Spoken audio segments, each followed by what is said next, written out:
Welcome to your feature presentation, the podcast where we bring you the latest and greatest movies in pop culture. Today we're talking about the Jaws 50th anniversary.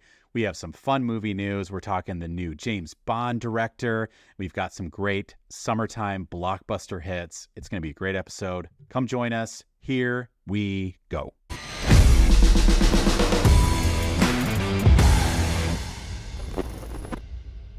An update that I've been looking forward to for a long time is the completion of the second Batman movie script. Matt Reeves is done. Rob Pat will don the cape and cowl again. I just told someone 2 days ago. They're like, "What's your favorite Batman movie? You like movies? What's going on with blah blah blah?" And I was like, "Dude, Robert Pattinson's Batman is my favorite Batman movie." So we've been waiting a long time for this, and the script is done. The rumor is that they will start filming later this year, which makes sense because the film will take place during beginning of winter / into winter.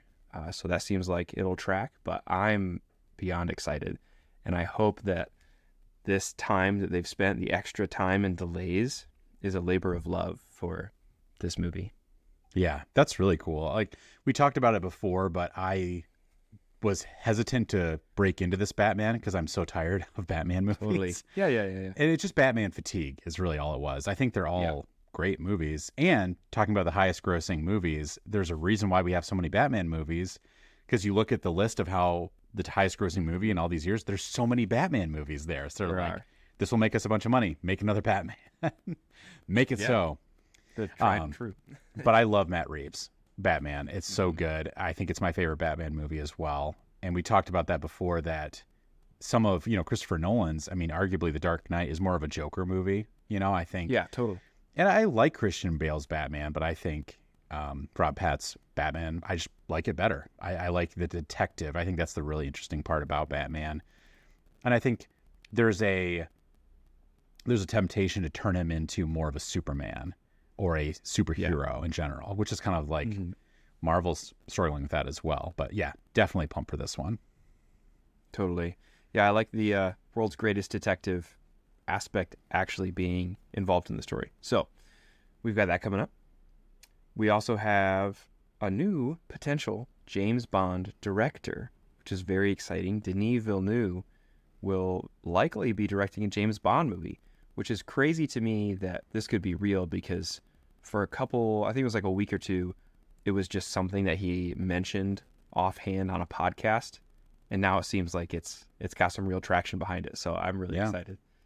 Yeah, it's announced, but that's such a we talked about that before. Until the movie is in front of cameras, and then even then movies still get canned. There was a Batgirl movie that was fully shot, totally finished. I think shot, edited, and was ready to push the button release, and Warner Brothers was like, no.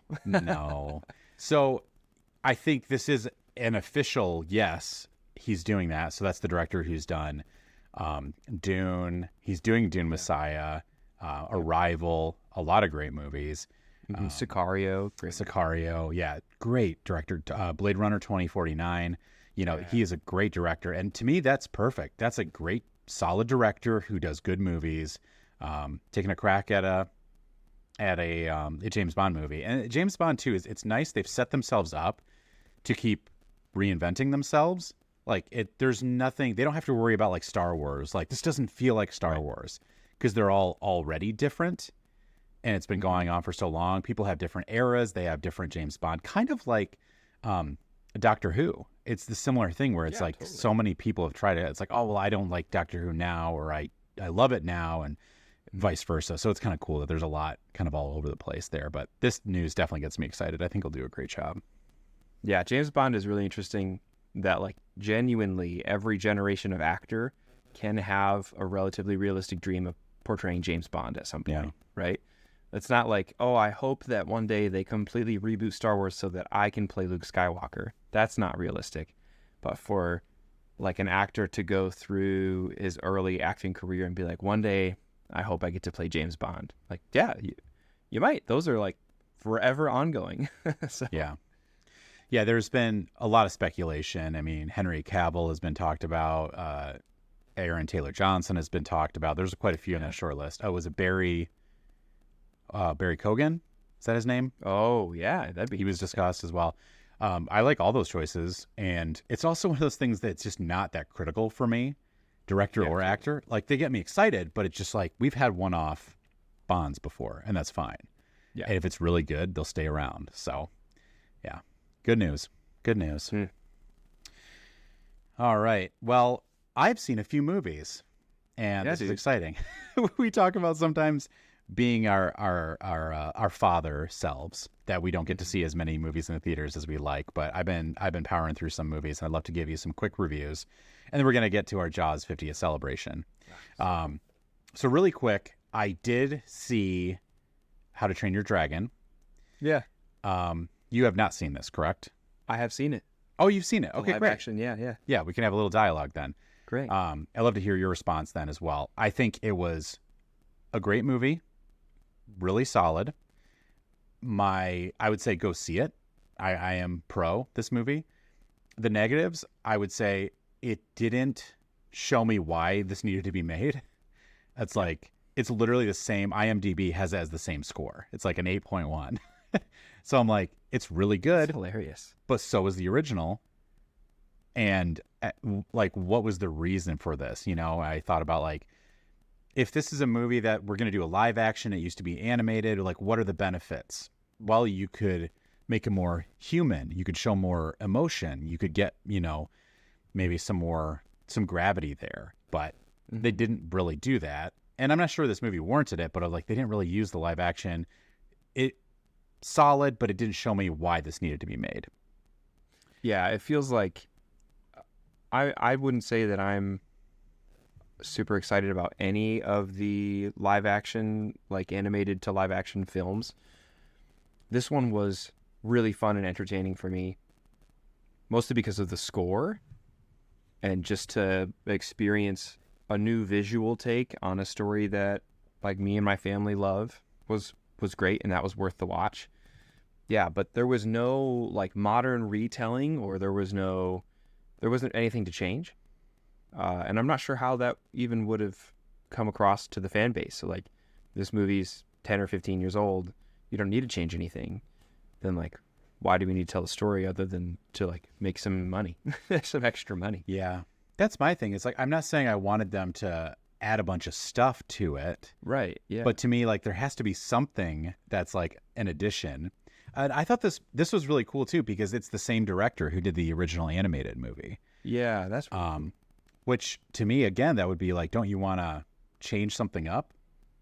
You know, it's like, pretty much a shot you for missed shot as a director remake. Yeah, that you like wish you could have done. Yeah. Yeah, that'll be interesting. I think I'm also interested to watch any sort of behind the scenes for the visual effects, because that kind of stuff really interests me. So that will be a positive to come out of this. So like, I get to see, okay, first one, obviously animation, but we had to approach this dragon or this set in a different way. And maybe things aren't staged how they were exactly in the animated movie because of physical sets or whatever. So I think I'll be interested in that kind of stuff, the nitpicky film stuff. Otherwise, it was just a fun time. Like, it was a fun movie to see. The score is still incredible. The story, still incredible. So, yeah. I've got another weird negative, Andrew. Oh, cool. Okay. You might kill me for this one. It was another negative I had was the music of this movie. What? Okay. Yeah. Okay. Yeah. Okay. Please tell me. Yeah. Please tell me. I think Test Flight is maybe one of the single most greatest, if I may say, if I may be so bold, Okay. And tongue-tied. It's a beautiful piece of music. Yeah. But it felt to me like this movie was not scored. They played that song over the scene. It didn't feel like it really fit in the movie. They were like, everyone loves this song. Let's play it. The thing that this reminded me of was The Hobbit, where in every time, like, there was so much music that was reused in The Hobbit, which, again, I love that music. It's beautiful. But every time two characters are having a moment in The Hobbit, it goes da da da da da da da. Oh, yeah. And I'm like, that's a beautiful piece of music. But you could get emotion over anything if it's just that Yeah. music, you know? It's like if I'm like telling my wife how I was bummed that she forgot to buy cereal, then you could just start playing that music behind it, and people would be like, man, I really feel where this guy's coming from. He really just wanted some cereal. What a great story.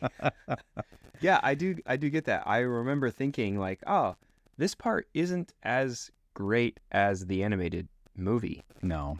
And I couldn't really put, maybe I think you're right. You probably put your finger on it better than I could, but I couldn't really describe why is the live action test flight scene not as exciting or dangerous or like thrilling as the animated one. Yeah. But that might be it. Yeah. And I haven't watched the animated movie in a while, but I felt like that was more, you know, it was geared towards it. Now they did re-record that song, so maybe they did score to it, but I feel like it was definitely not, that's not how you would score that scene. Like not music wise, but like hit wise, you know, you know, like those huge parts, da da da da da da, you know, that's not the right song. That's the theme song for Cool Runnings. We were talking about Cool Runnings earlier. Dude, you know, let's talk about Cool Runnings. I love Cool Runnings. The same composer for Cool Runnings as How to Train Your Dragon, John Powell. Yep. Did you know that? Yeah, I did. Are you joking, right? Yeah, I'm totally joking. I don't think that's true. John also, Powell's first movie was Cool Runnings. John Candy, also the voice of Hiccup. So totally. no, that's not true either. He sadly Coming passed back away. from the grave. Yeah, it was all AI. So I don't know. I just think it just didn't quite fit. But I love the music, love the movie, but it just felt, I don't know. I think if I go back and watch the animated, I might be like, there's nothing new. So I think that's the biggest bummer from that. But especially if I always think about this through the dad lens, because I was like, my kids are too young for this movie. But if you got kids that would be age appropriate for this one, I'd be like, go see it. Yeah, it's awesome. Of course. All right, next movie I saw was F1. Nice. Have you seen F1? I have not seen this one. Dude, go see it. Go see it in theaters. This is the movie experience of the summer. I'm going to say it's probably going to be my favorite movie. I'm not a car guy, but this movie was solid. It knew what it was. And the most gripping edge of your seat racing scenes I've ever seen in my life. My heart was beating fast. Like I was front of my seat, just immersed in the action. And it was so cool. Yeah. Brad Pitt, they called him the old man. I'm so tired of movies being like the 60-year-old guy. He's like the young one. Because you've got other race car drivers that are like 20s and 30s. Like, this is the old man, you know? I think it was acted well. It was fun. There was nothing weighing it down, really. It was just a racing movie. And same director as Top Gun Maverick. And so you can kind of get the similar vibe. That's what you're getting. It's peak, in my opinion, this is peak summer blockbuster entertainment. Wow. We haven't seen Superman yet, but you might say over a Superman movie? Yeah. Wow. Because, and I think the big thing is this is a new movie. This is totally an original script. Right. You know, it's we've had other racing movies.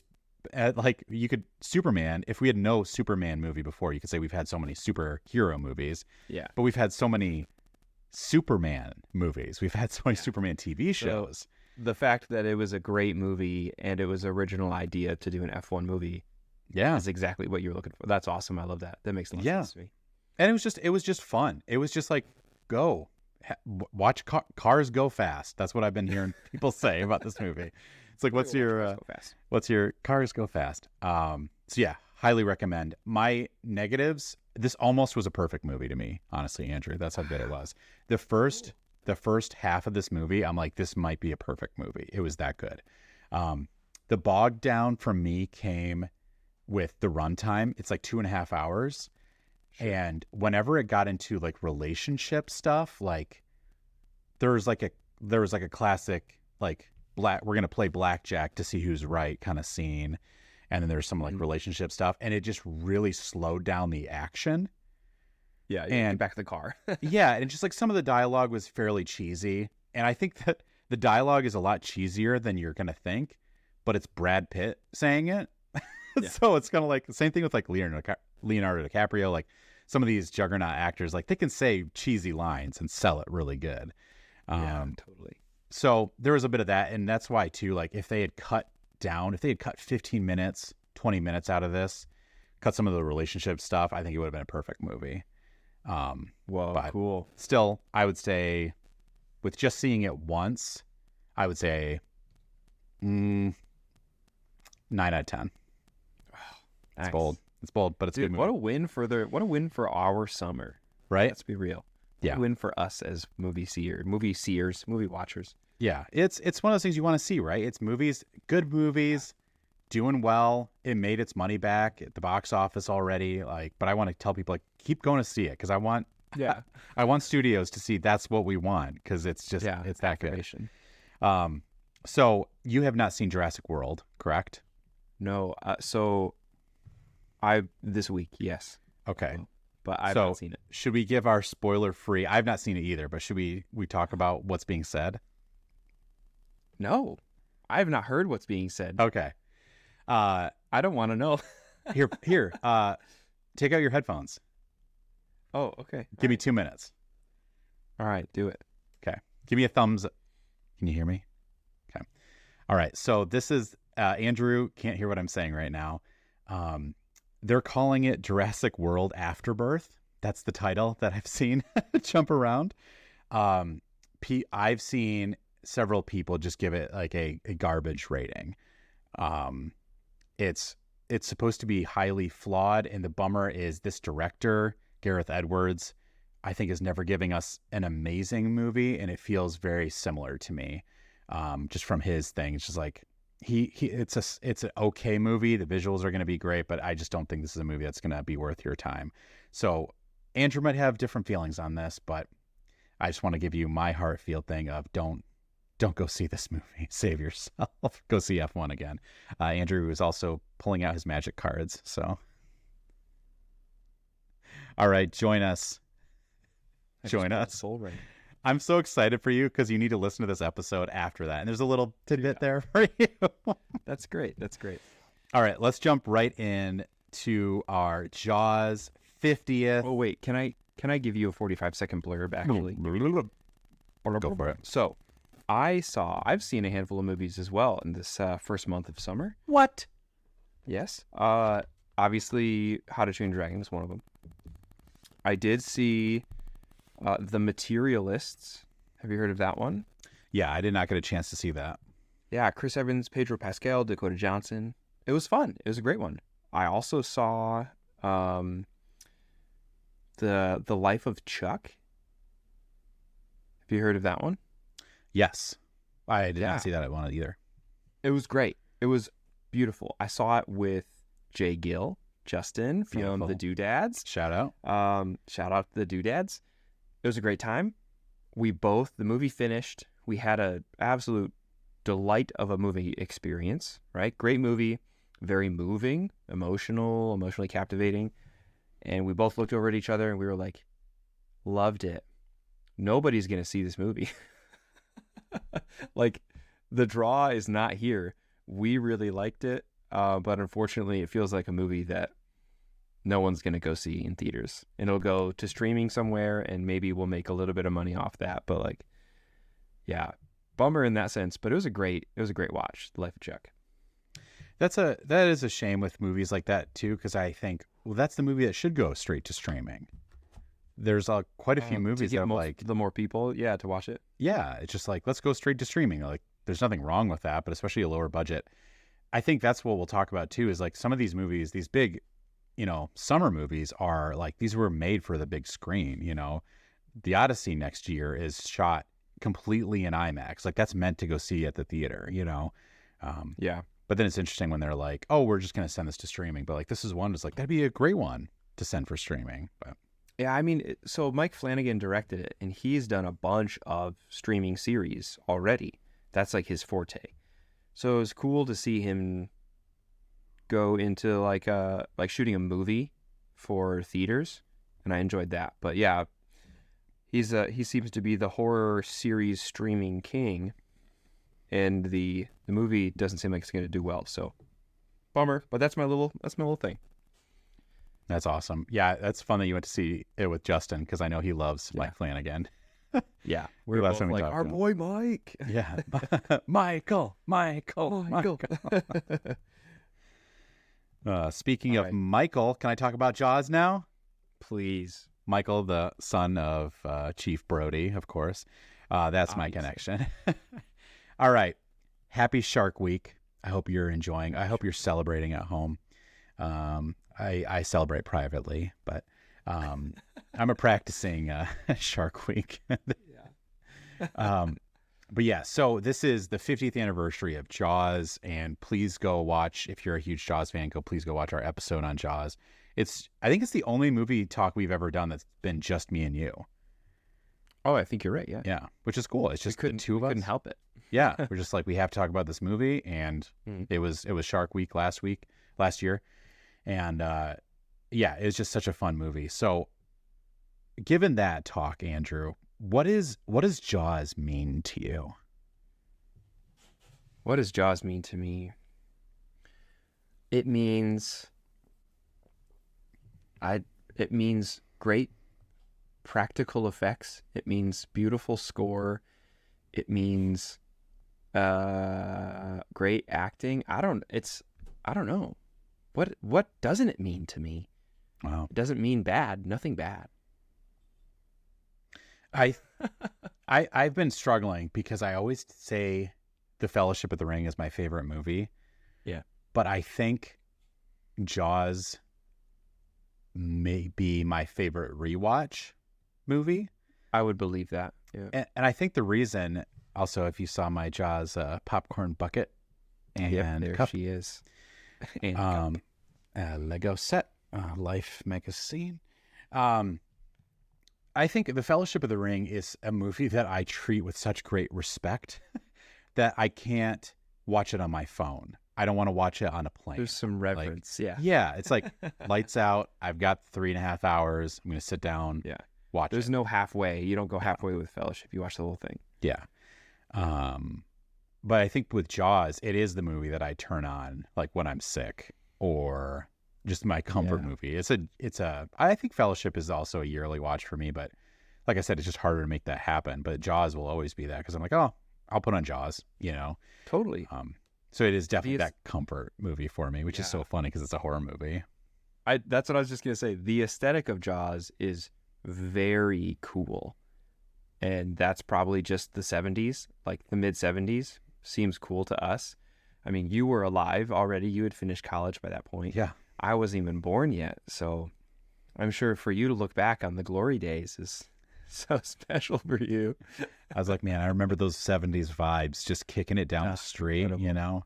bell bottoms, Yeah. a leather, what is that called? That jacket, like it's got like this tassels The like hanging off it. Yeah, I don't know what those are called, but vest.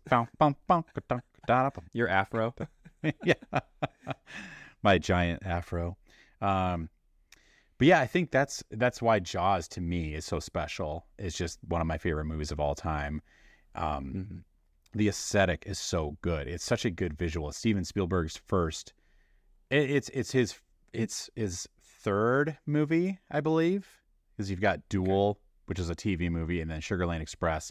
But this was his biggest to date. But this is the one that like put him on the map. This is known as the first blockbuster, the first like movie that made so much money that they're like, what is this? And then they had to make more, and they were following in that formula.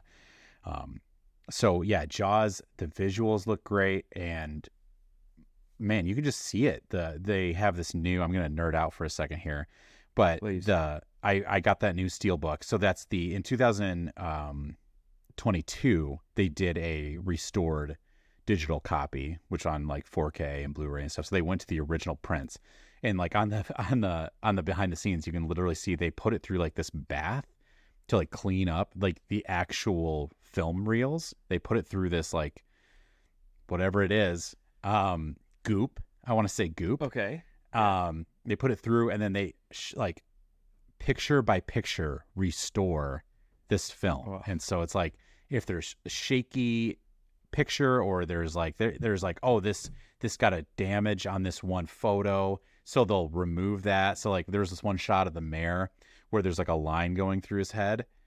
It's just for, obviously one frame, but Right. then they will they take that out and they'll replace like his head with one from the previous shot. So it just like Whoa. So removes it completely. they're like comping it in. Whoa, that's Yeah. crazy. It's just they just went so in depth, and it looks beautiful. But I mean, it's How many times have you watched the restored like Blu-ray from your what do you call that metal case that you just said? so that one just once, but so I actually have the Blu-ray from 2022 as well that I bought Cool. 3 years ago. So that one has been, probably 5 But times you at did least. watch the steel case. What is it called? Yeah, Steelbook. Yeah, Steelbook. That's what Yeah. you did Oh, watch yeah. that one. You're like, I got to do this. Okay. because it's got the 50th anniversary, or it's got Jaws at 50. It's like a brand new documentary, and then there's the Nice. making of Jaws, which is the older documentary, and then all this like behind the scenes stuff and movie itself. Yeah, it's delightful. So yeah, I think Jaws. I think it's really cool. There's some stuff that they bring up in that Jaws at 50, and all the directors that have been influenced by Jaws. I mean, they talk about like specifically like Jordan Peele, like Christopher Nolan, like Edgar Wright. They all talk about like, this is their, I was a kid and I saw this. James Cameron. Yeah, all these guys are just like, Jaws that's how you do stuff. That's what got me excited. Yeah. Like it's like you said, we had no idea this could be done before. Like we never seen anything like it. Wow. Yeah. What an amazing, unique movie. Yeah. So cool. One thing I wanted to bring up is, so Jordan Peele had an awesome quote about horror movies. I want your reaction to this. He said, with a horror movie, you're making a metaphor. You're making a personalized nightmare for the protagonist. Wow. Yeah. You're absolutely right. And it's Like you should go into a horror movie not necessarily afraid of whatever is the antagonist, but during it, you're like, this is my worst fear. yeah, I've just realized it just now. You've convinced me. yeah, Wow. yeah. That's Yeah, good. It made people afraid of the water. It's crazy. Yeah. Like, Literally. after you see Jaws, it changed something, and there's a sad part of Jaws that it kind of had an influx of people shark hunting afterwards, Yeah. because they were viewing this monster. But I think it also brought to light conservation as well, and it's like putting laws in place. And then for me, this is going to sound so weird, but it actually started my love of the ocean. Like, Yeah. we're Midwesterners, and we don't get to be on the ocean. But then something like Jaws is like, oh man, it's just so much bigger than we can fathom. And that's just exciting. And it's just, yeah. So yeah, like I said, if you love Jaws, go listen to our episode. We talk about it for an hour and a half. It was a good 90 minutes. It's good. It's a solid episode. All right. Do you have anything else to say about Jaws? No, man, I love that movie. That's so good. I got to watch that again soon. You do. All right. So we are going to shift now, because this kind of spurred on a conversation where I was like, it'd be so fun to talk about the highest grossing movies of all time. So Jaws is known as the first blockbuster movie. It made, I think it was like 450 million. And I think that's before inflation. I'm not a numbers guy, so I don't really care. That's crazy. But it just is like, it just made a bunch of money. That's my point. It did. So that was the first, and I was like, let's go by summer. So we're going to go the highest grossing movies each year, like each summer. Yeah, basically, summer starting in blockbusters. 1975. So today we're going 1975 through 1979. There's a little ambiguity on this list because you can find other lists. So we're kind of trying to hone down that process. We're going to do the 80s, we're going to do the 90s, the 2000s, things like that.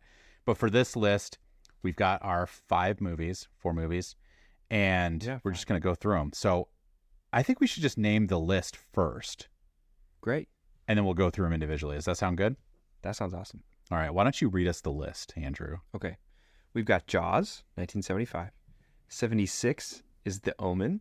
77, Star Wars. 78, Grease. And 79, Star Trek, the motion picture. Yeah. How interesting too is like this, the 70s, the latter half of the 70s is kind of all over the place, right? Yeah, It's of genre. Yeah. 2 horror movies, 2 science fiction movies, and I would argue those 2 science fiction movies are on the opposite side. Yep. Yep. And then a music, And then a music. Yeah. a very problematic, cringy musical. It's really good. I like that movie. Do you like a lot. Grease? I do like Grease. Oh, dude, I hated it. Hated every Dude, John second. Travolta. And Emma, so my wife loves musicals, and I was like, "Hey, I've got to Wow. watch Grease." She's a theater kid. She Right. loves Grease. And I was, no, she hates it. She hates Grease? Yeah, I was like, "Hey, I got to watch Grease for my movie talk. Do you want to watch it with me?" She goes, "No, I hate that movie." Wow, I didn't know that. Yeah. So we'll get into that, but let's just do a little breakdown. So we just talked about Jaws. So The Omen, and I believe neither of us had watched this movie. That's correct. Yeah, I had to watch it. So we both watched it for this. So director Richard Donner. This was a crazy movie to me. This is my first watch. What were your kind of initial thoughts of this? It felt very post-Exorcist. The music and a lot of the shots just reminded me of the vibe of The Exorcist. This was far less scary than The Exorcist. However, I don't know if you know this about me, Heath. Maybe the listeners don't. I teach a lot of fitness classes. So the question of the day before we recorded this episode a few days ago was, hey everybody, what is the scariest movie that you've ever seen? Not the best one, not the like objectively the best made or best made horror movie. What's the worst experience that you've had in a horror movie? And anyone who was going to see movies in the 70s, like folks in their 50s and up and whatever, they all said The Omen. They're like, I saw The Omen when I was 8, saw it when I was 10, saw it whatever. Like I snuck in and I was 14 years old. Wasn't supposed to see The Omen. Like their dad like was like watching on TV or something, and they were like watching it. It's like in the 80s, I don't know. But they were all just saying like, yeah, first time I ever saw The Omen, I've never been more scared in my entire life. So I was like amped. I was so pumped. It wasn't super scary. And I think that's just it's just a side effect of modern horror and the type of horror that we're into. I loved the premise. I thought the acting was great for the 70s, and the age gap did weird me out a little bit, though. What do you mean? What age gap? Like, are you talking about? So Robert and Catherine are like 25 years apart. He's in his 60s when they're filming this movie. The mom and the dad. He's like 60. Yeah, I forget. It's like 63 or something like that, and she's like right on 40, 39 or 40. And I was like, that weirds me out.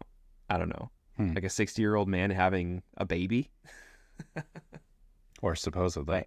Supposedly.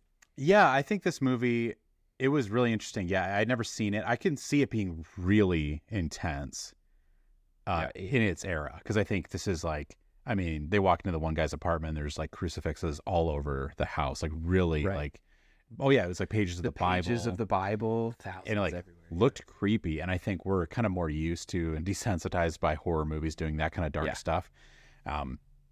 It was eerie. I watched it by myself, and no joke, when I was watching it in my basement, one of my kids' toys goes off, and it was like da da da da da da da. It was like, and it's like a motion activated toy, and I was just there's something in my basement. Something here with me. Time to skip forward to 1977, Star Wars: New Hope. I did. What was your favorite, like maybe a standout moment from The Omen? Man, there was a lot. I feel the whole premise is this, like, the baby swapped at birth, and this kid seems to be evil, and the whole thing is like, is he actually evil? Is it all the stuff around it? I think standout moments, I mean, the dog, there was always that dog kind of like guarding the boy. And I think something that really was unnerving is just the fact that the child's like new nanny was evil. And it's like you seem that as like the protective part. And I think it was a very well written movie. Just the idea too that they all were told their fates. And it was very, I see so many branches off this movie because I was like, totally. oh, this is totally like the seeing your fate before it happens and trying to stop it. Like that's totally probably where the idea for Final Destination movies came from. Oh yeah, you know, and like all the trapping of the haunting. It's like I can see like where like the Conjuring movies pulled inspiration, like all these little things that are like, oh, they already existed. And there's a lot of stuff. It's not like you know, The Walking Dead to 28 Days Later, like we just talked about. It's not that direct, but it's just you see these different elements. But yeah, so I think there was a lot of those kind of standout moments. I mean, probably the most thing that'll stick with me is the kid's smile at the end of the movie. Oh yes, just unsettling, and it's just like, oh yeah. So I don't know if I would recommend this movie, but I think it was a very well done movie. Totally makes sense why it made a bunch of money, and I think this movie too it's one of those ones that maybe this is just not my circles, but I feel like me and you are big horror guys, and I just haven't heard that many people talk about The Omen. You hear The Exorcist or you hear current horror, but I don't hear, oh, The Omen is this solid movie. And like I said, maybe it's just wrong circles. I think that the fact that I was asking people who were around it during its release or around when it was moved into like, hey, you can watch this at home kind of thing, that for the time, like you said, it's very, very frightening and very scary. Especially, I've been listening to a podcast on this and it's breaking in, especially given satanic panic that was happening in the late 70s, early 80s. Yeah.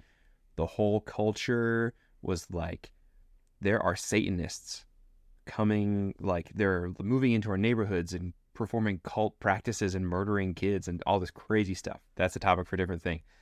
But this movie really feeds into it. Like, it feeds into that cultural fear that already exists. And so I think that kind of doubles it down. And we don't really experience that right now. We're just desensitized, like you said. You want to know my standout moment? Yeah, let's hear it. I think it was, I forget the character's name. I think it was Jennings or Tom or something like that. When he is with the father, when he and Robert are like out trying to find the monks in the cathedral, and they're like, where's that location? Like, whatever. And the truck with the sheet of glass rolls down the hill, stops, and the pane just goes shunk and just decapitates. Oh, man. I think sometimes it's hard because 70s movies to me really feel different. Yeah. Like 80s movies feel older, but 70s movies have such a different feel to them. Oh, yeah, totally. Like even like the haze, you know, like you can spot like one frame and you can tell it's this in the 70s, you know? Yeah. I think sometimes good movies, they'll just pull you in with the story, but then certain moments will remind you of the era, special effects shots. Like a dummy. Yeah. Just standing there with stiff arms and legs and just gunk. Yeah, and the head's just gone. Just tumbling. And also, that was the big shock moment for me for that whole movie. I was like, whoa. Yeah. Which that was a funny part too, because it did feel milked for way longer. Like, yeah, slow motion. Yeah, he thinks he's going to be like he's going to be decapitated. Like, there's a line through my neck. What could that mean? Kind of thing. And he bends down to like pick up those coins or something. I don't remember. It was the knives or whatever they the were. knives. Yeah, that was to pick up the red herring. And he was like picking them up, and it took forever. It was like one of those moments where you're like, oh, do, you know, like gotta get all this. Oh, this one's a little dirty, you know, cleaning it off. You know, back on the truck is running down. Yeah. He's rubbing the pentagram off. It's like, Yeah. Oh. Let me just do that real quick. Get these dirty before we murder a kid with them. Right. Yep. So that's The Omen. Going right into a movie that I would say, oh, are you all done with The Omen? I guess. Yeah, I should say. Totally. No, yeah. Going into a movie that I think changed the course once again is Star Wars, 1977. This movie too, I feel like it's still in the 70s, but it feels so different than anything the 70s were doing. It's just George Lucas has that famous line of faster and more intense. And I think 70s movies, not Jaws necessarily, but so many of them were slow. They were plays, and like this is a fast action movie. Go, go, go. Yeah, every scene is like something you've never seen before, something you didn't know that they could do. And I will say that this is an exception to what we both agreed on, which is give me one single frame of a movie or one scene and I'll know it's from the 70s. This movie has been revitalized and made HD so over and over and over and over again. And there's so many new modern versions. I don't think there's one time where I think I've seen any version of this movie that looked like it was actually from the 70s. And I just we don't have access to those anymore because of George Lucas, right? He's like the newest, latest version that is HD, 4K, whatever, is what people have access to. And you have to go into the depths to find older versions of this film. And I would love to do that. I would love to have that aesthetic match with the fact it's from 77. Yeah. Well, I think it's been so modernized. I think another thing too is the shot that always gives it away to me that they're like in 70s is this. It's like this hazy, kind of cloudy shot. And these movies used to do that, and they would actually put it on the camera. They put like Vaseline or something over the lens of the camera. So you'll see these foggy shots, and this it so yells, this is the 70s. And things like that, I think George Lucas didn't use because you can't fix that if it was in camera, or not fix it, but you can't change it at least later. Yeah. And so George Lucas can change a lot, but he can't change what's in frame necessarily. I mean, obviously digitally you can add stuff in front of it, i.e. the special editions where you can add a dewback walking in front of the scene. I was like, okay. But yeah, there has been talk of re-releasing the original 1977. I would buy that so fast because he always updates it, which I get that.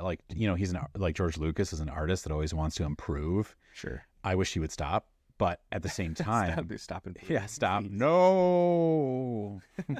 Sorry, that was a bad one. No. That was a little better, right? You really hit that. That was good. That was actually AI. We just put it Darth Vader from the new Fortnite video game. Did you see that? James Earl Jones AI'd his voice for the Fortnite. Seriously? Yeah, they did. This is a big thing. So James Earl Jones sold the rights to his voice to Disney so they can always use his voice, and they basically used an AI program to replicate the James Earl Jones say stuff. Yeah, make Vader say stuff. So, which is kind of crazy. Skibbity toilet. Yeah, exactly. And I don't know. There's a lot of people that are kind of like, this is kind of crazy, because this company can now just have Darth Vader and say whatever. And I think there's definitely some problem things, but strange. Yeah, it's interesting. And also, James Earl Jones sold his voice. That's weird to me. Did he sell his soul? Time will tell. What's the difference? Yeah, which I mean, it's funny because I don't really blame him, because maybe you could say that, but at the same time, he's like, hey, I'm able to leave my family a lot of money because I can totally sell the rights. Because it's also, yeah, I'd be interested too, because I hear people say he sold his voice, but what was it, the Darth Vader voice too, or is it just James Earl Jones? I mean, he has so many beloved characters. I mean, the old guy from The Sandlot. The old guy from The Sandlot. Don't sell that voice. Yeah, it's like, I'd get up on that plate and make it disappear. Pitchers hate that. Then one day, all the lights went out. You're the ones making all that racket? Well, you could have just asked me for it back. I got a lot going on here. Wow. The Sandlot. I mean, yeah, we need to do a whole episode on A New Hope. We're slowly working our way through Star Wars movies. It'd be great. What have we done? We've done Return of the Jedi, and we've done Revenge of the Jedi. We did Revenge of the Sith, The Last Jedi. But yeah, we'll chip away. We'll chip away at them. Yeah. Anything else about A New Hope? Now, dude, let's talk about the best musical ever. Okay. Yeah. So Grease, I watched it for this. Cool. And yeah, I think this movie, like I said before, I hated it. Honestly, I hated every moment of it. I thought it was so cheesy. The music was so annoying. I think it was nasally. I think it was very problematic. All of the Certainly. come on, baby, if you really love me, like, oh my, like, over the top, like, this is insane. Yeah, I'm curious, what the heck did you find enjoyable about this movie? I understand. It's not a perfect film. It's not a perfect movie. I just thought it was entertaining. And I think that it still is entertaining. Tell me more. Tell me more. I think I love disco. I think that's a buy-in. Like disco music. And so the vibe of this whole movie is very like geared towards me, I guess. Like I love ABBA, I love the Bee Gees. I don't know. I like that like style. Did it not age well? Yeah, totally, for sure. I don't know what else to say, man. I thought it was entertaining. Well, you know, I liked that it was cheesy. You're entitled to your wrong opinion. So. I know. I'm okay with that. That's, you know, it's interesting because I would not have said this is disco. I would say this is very like 50s in vibe maybe aesthetic. Surprise, Andrew doesn't know how to describe his music opinions well. The guy who doesn't play any instruments. Yeah, maybe I just don't know the correct word for it. Disco was disco the 70s or no? Yeah, definitely. Yeah. So, but the movie takes place in the 50s. It's like, I see what you're saying.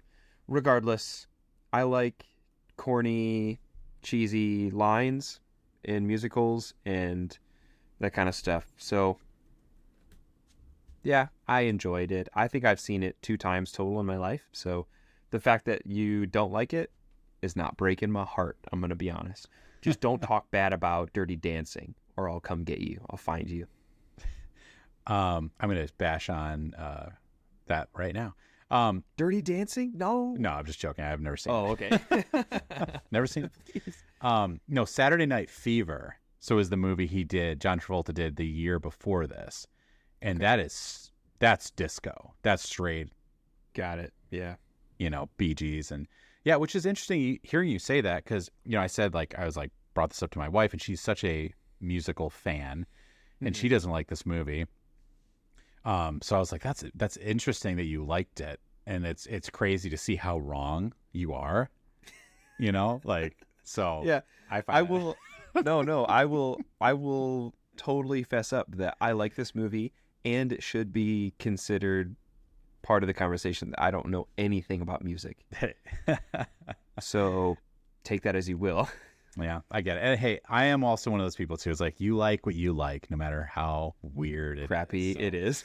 You enjoy your weird ass movie, and I feel like I'm Patrick Starr when he's like his breath stinks really bad, and he's like, "What? Does something smell bad?" But he's like, the guy's eyes are burning out, and his eyebrows go. Yeah. SpongeBob, always great. Love it.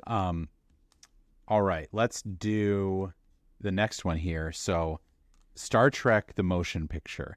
This was also the first time I watched this movie as well. Yeah.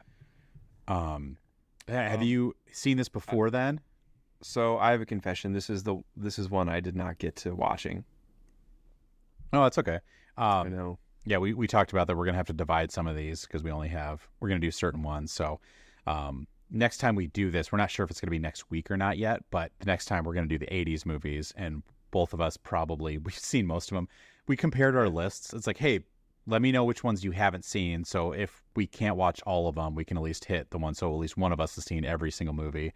And we hit the exact same 3 that we both hadn't seen before. It's like, well, I guess that's why we have a podcast together. We have similar tastes. Hey. I think it's dope that we got the Halloween mask out of this movie because of William Shatner. It's a great tidbit. Yeah. So yeah, the Star Trek motion picture, my notes got a little distracted there. That's my pause. But anyways, so the Star Trek motion picture, to me, it was really fun. I enjoyed the movie. It is such a different vibe than Star Wars. It's the opposite of faster and more intense. It's take your time, have conversations. Do they blow up the Death Star at the end? No, they talk to the enemy. They converse. Yeah. And it's like, it's really interesting. It's a lot more on science based. And I get why, when I saw this movie, I'm like, I finally understand why there were these Trekkies and Star Wars fans, and like why they were opposite. Because me and you, I mean, grew up like, I don't know, maybe Deep Space Nine was still on at the time, but we grew up with the like Chris Pine Star Trek movies. Yes. And literally the same director as Force Awakens. So Star Trek and Star Wars currently, even the TV shows, I would say, are so much similar than they ever were before. And it's just like, I often wondered what the divide was. And I think back then, if they're so new, they're both so new movie wise and TV show, it's like, but I totally get why, because they are both quote unquote science fiction movies, but they're as far apart as I think you can be. And I would still argue that Star Wars is definitely more fantasy than sci-fi. But yeah, so it was a really fun movie, and I know you didn't see it, but do you have any thoughts on kind of that kind of whole back and forth? No, I think the best way, I've seen a handful of Star Trek movies, and I think the best way to describe the difference to someone who is interested, like why do you prefer one over the other, is that, I don't remember where this comes from, so it's not me, but the difference is that Star Wars is a dystopia and Star Trek is a utopia. Yeah. Right? Technology and society in Star Trek has advanced so far that to explore outer space and to have all of these weapons and this ability to travel is for pure exploration and science and discovery to push humanity forward in a positive way. Star Wars is dystopian because the advancement of technology in this like far away galaxy, right, has led to oppression and an empire who holds power from the majority of its constituents and keeps it to itself, the emperor. And there are rebels who basically partake in guerrilla warfare and terrorism to counteract all of those things so that they can have a voice. Those are the literal opposite ends of a science fiction story. And I've always clung to that. And so it would depend on, I think, my mood or the demeanor of a person. Like, what kind of movie are you into? Do you want to watch both could be engaging and fun, but do you want to watch more of a utopia or more of a dystopia underdog story? So, yeah, that's a great way of putting it. I definitely see that too. We talk about Star Wars is the lived in, broken down universe. It's rusty, and then it's kind of melded too, because I think, man, especially when you get to like Attack of the Clones, which is before the rise of the Empire, but it like Camino is such a Star Trek planet. Yes, yeah, absolutely. And it's like, which I think is kind of cool. I mean, George Lucas and Gene Roddenberry, the creator of Star Wars and Star Trek, were like, they were what do you call that? I almost said co-eds. Did they write each other? Yeah, they wrote each other. And pals? They were buddies. What is that called? Yeah. It's like a professional... Friends. Yes. They had a podcast together? Yeah, they had a pod. Oh, can you imagine?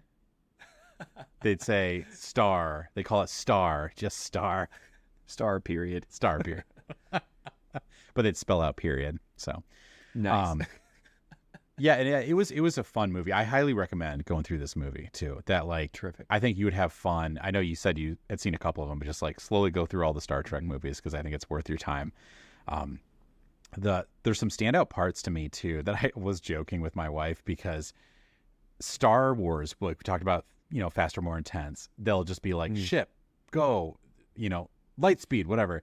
this has the longest gratuitous shot of the Star Trek Enterprise, their main ship. It takes forever. It's just like Kirk just like looking at his ship, and they're like basically kind of flying by to go in the cockpit, and the theme's going, and it feels to me like it's 10 minutes of just like Kirk being like, wow.